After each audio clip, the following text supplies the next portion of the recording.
Bonjour, bienvenue dans ma chaîne aujourd'hui. C'est toujours un plaisir de vous accueillir. Aujourd'hui, on s'en va encore sur un autre sujet, toujours un autre aspect de, comme vous voyez depuis cette semaine, avec toute cette saga sur l'IEP.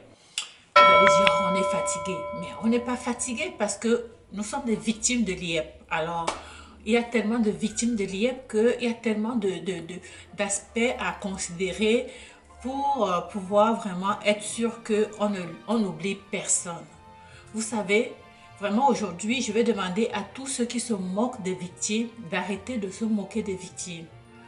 Parce que je ne comprends pas pourquoi tout le monde se moque des gens qui sont dans des problèmes. Je ne comprends pas pourquoi l'être humain, pourquoi l'Africain est content de savoir que son frère est dans les problèmes, que son frère vit un deuil. J'ai fait une vidéo sur le deuil pour vous dire que le deuil, c'est pas seulement quand quelqu'un meurt. Le deuil, c'est quand tu vis un moment difficile, tu as perdu quelque chose et tu es en train de traverser des étapes pour surmonter cela. Et je dis vraiment à vous tous vraiment qui...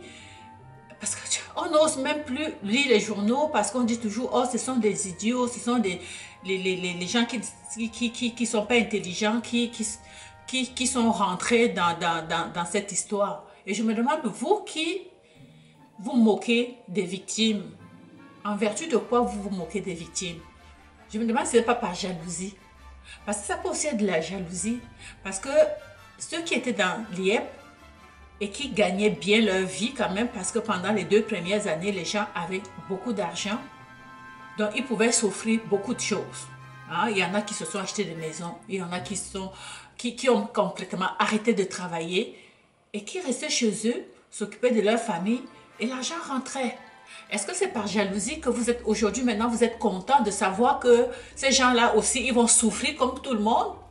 Est-ce que c'est pour ça que vous êtes tellement content de lancer votre venin partout sur les réseaux sociaux pour dire, oh, c'est bien fait pour eux? J'ai entendu les gens dire Choukangangari, comme on dit au Cameroun. Choukangangari, ça veut dire quoi? Ça veut dire c'est bien fait pour vous. Est-ce que c'est normal?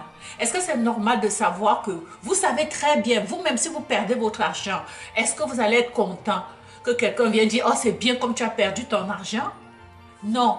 Donc, quelque part, je me dis, écoutez, vous manquez de sensibilité, vraiment de sensibilité envers les gens qui sont en train de souffrir présentement. Ok? Pourquoi vous aimez voir les gens souffrir? Est-ce que, quand je vous dis que c'est par envie, est-ce que c'est parce que vous êtes content de les voir retomber dans la misère? Hein? Parce que c'est ça, hein? Parce que oui, c'est vrai. C'est vrai que les gens, bon, maintenant, vont se retrousser les manches, aller souffrir. J'ai vu les gens aussi écrire, maintenant, vous allez savoir qu'il faut travailler fort pour gagner l'argent et non s'asseoir pour que l'argent rentre. Est-ce que c'est ça votre problème? Pourquoi vous voulez enfoncer votre clou dans la plaie?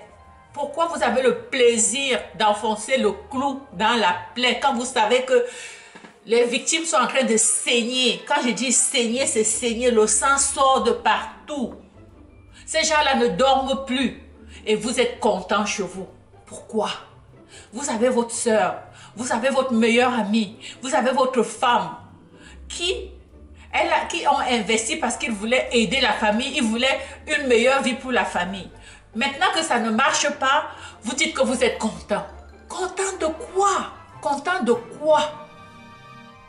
Au lieu de dire que vous allez tout faire, vous allez l'aider à arrêter le voleur, à arrêter ceux qui l'ont floué. Vous dites plutôt, oh, c'est bien fait pour toi. Alors elle se sent isolée. Tout le monde lui tourne le dos. Même vous les proches, même vous la famille proche, vous tournez le dos envers votre femme, envers votre soeur, envers votre ami, envers votre enfant qui est en souffrance. Vous le voyez souffrir. Vous le voyez ne rit même plus. Vous le voyez en dépression. Vous dites c'est bien fait pour lui. Vous voulez l'envoyer se suicider.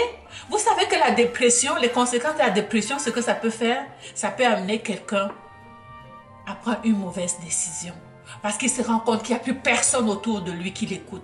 Il se rend compte qu'il n'y a plus personne qui est pour lui. Il se rend compte qu'il est poussé au bout. Hein? Il est contre le mur. Il n'y a plus rien, il n'y a plus d'issue. Et quand, si jamais, ça devait arriver à vous, à un de vos proches, que cette personne se suicide, qu'est-ce que vous allez dire? Est-ce que vous allez être content de dormir en sachant que cette personne se suicider parce qu'elle ne s'est pas sentie comprise. Faites attention à ce que vous pouvez dire. Faites attention, soyez empathique. Je vous demande de faire preuve d'empathie.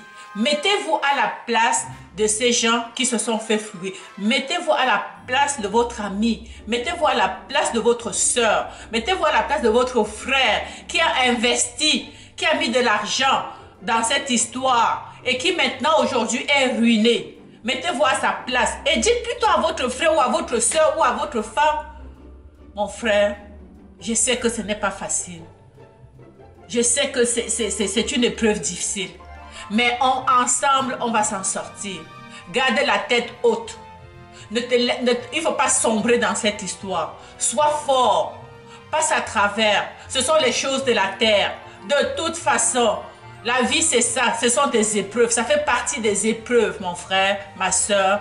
Ne te laisse pas mourir dans ça. C'est ça que je m'attends de vous aujourd'hui. C'est ça que je voudrais que vous dites à ceux que vous connaissez, à ceux qui sont proches de vous, à ceux qui sont en train de traverser cette période de turbulence dans votre vie. Ça, je m'attends de vous que vous leur dites ça.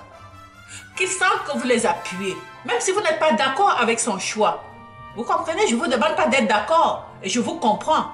Moi aussi, je ne suis pas quelqu'un qui croyait en l'IEP. Ok, donc moi je pense sincèrement que souvent par empathie, quand vous voyez quelqu'un qui est dans une période de souffrance, quand je vous dis bien c'est la souffrance, vous ne pouvez pas dire Achou Kangangari, vous ne pouvez pas dire ça. Vous ne pouvez pas dire que c'est bien fait pour toi. Elle est en train de pleurer dans un coin. Votre femme n'est même plus capable de faire à manger. Vous voyez votre enfant ou bien votre fils ou bien votre ami qui est tout le temps maintenant, elle a changé complètement. Et puis, vous ne ressentez pas qu'elle est en train de vous demander, elle demande à l'aide. Elle demande de l'aide.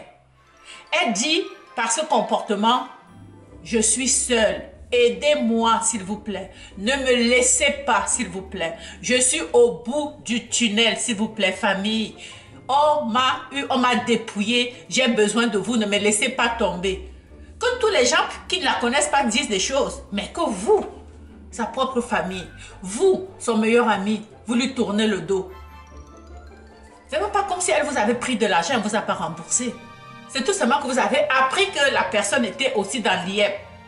Au lieu d'aller la soutenir, vous tournez le dos à elle. Est-ce que c'est la sorcellerie?